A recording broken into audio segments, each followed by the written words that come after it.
a tutti, io sono Mirko, giocatore di ruolo e master dalle notti magiche di Italia 90. Dal 2013 collaboro all'evento Old School e dal 2018 ho aperto questo canale YouTube in cui si parla di fumetti, giochi di ruolo ed altre cose a tema nerd. Se il video che state guardando e quelli che passeranno sopra il mio testone e quelli che sono sul canale dovessero essere di vostro gradimento, sentitevi liberi di condividere, commentare e iscrivervi. Sono aperte le donazioni per donare direttamente sotto i video di YouTube al costo di €2 spiccioli al mese. Potete abbonarvi. Chi si abbona riceverà 2000 visite spille grandi, perché a noi piacciono le cose grandi. Allora, sono stato velocissimo perché il video è velocissimo e non ho voglia di tediarvi. Guardate cosa ho trovato in rete riguardo a Dungeons and Dragons ripresa dagli archivi della BBC. Buona visione. The room's dimly lit by some lamps that are in the shapes of skulls with little candles burning inside them around the walls. The individual use of fantasy can be a more positive thing than just responding to a film. There's a growing popularity for fantasy role-playing games.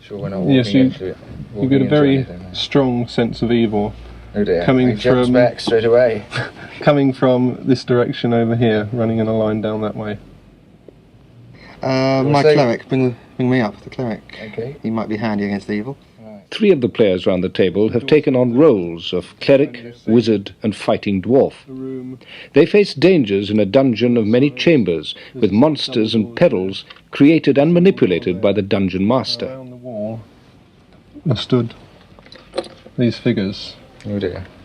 They're perfectly immobile. It looks like an armoury, such as you see in the Tower of London, with just suits of armour standing around. Not very quickly, they're moving sort of almost mechanically. Almost mechanic. He's trying to retreat. I think he's got a hand here with all that. He's trying to retreat. They're moving towards him.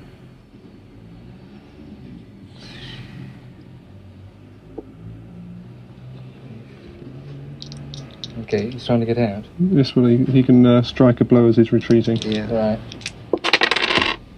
19. He's hit it. He's hit it. That one slumps to the ground. Right. And it's still your initiative. So are there any? Yeah. My cleric will come forward with his holy symbol in his hand and command them, in the name of all that's good and just, to return and repent their evil ways. Okay, roll 2 6-sided dice. 12. Yes, they all fall back. All those figures retreat and seem to be drawing away from your holy symbol.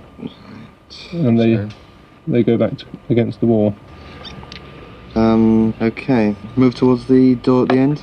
Seems to be clear of them. We don't really want to go through them. Yeah, there doesn't seem to be very much in this room. No. Well, okay, actually, before you get there, this door bursts open and this figure comes storming through. He doesn't look too pleased at what you've done to his minions.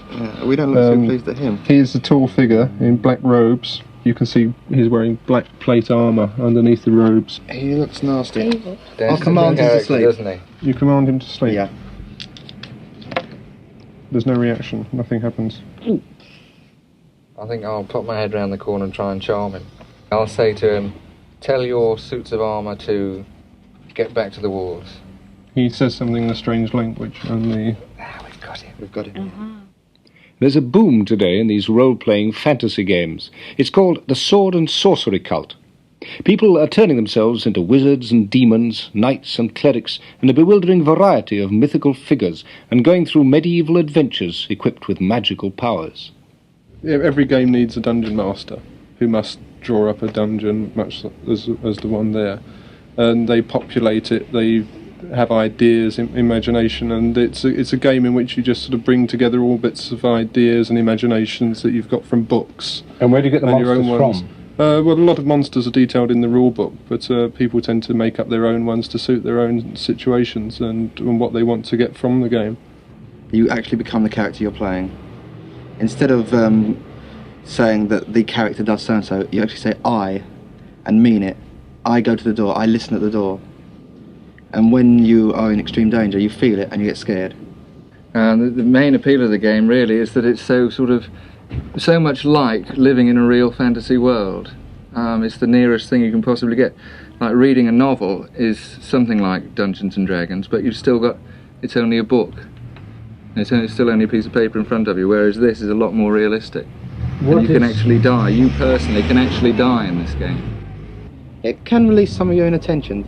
It releases some of the bottled up passions you got inside you, some of the hatred all of us have inside us. Makes it easier to live, easier to get on with people, because you get rid of your frustrations that way. Instead of going out on the streets and hassling someone, you do it in the game, and no one gets hurt. Well, I think everybody likes to have an adventurous side to them, to ride around the countryside righting wrongs and generally living it up. And it's got much the same appeal as the myths and all the other legends. It's just got that romantic appeal that you can ride free and be a hero. Allora, avete visto qua bella cesta di capelli che c'ha il loro DM? E purtroppo io non ce l'ho e questo mi rende molto triste. Però insomma, spero vi sia piaciuta, i sottotitoli li ho fatti io, sicuramente avrò sbagliato qualcosa, ditemi qui sotto che cosa ne pensate. Ciao e alla prossima!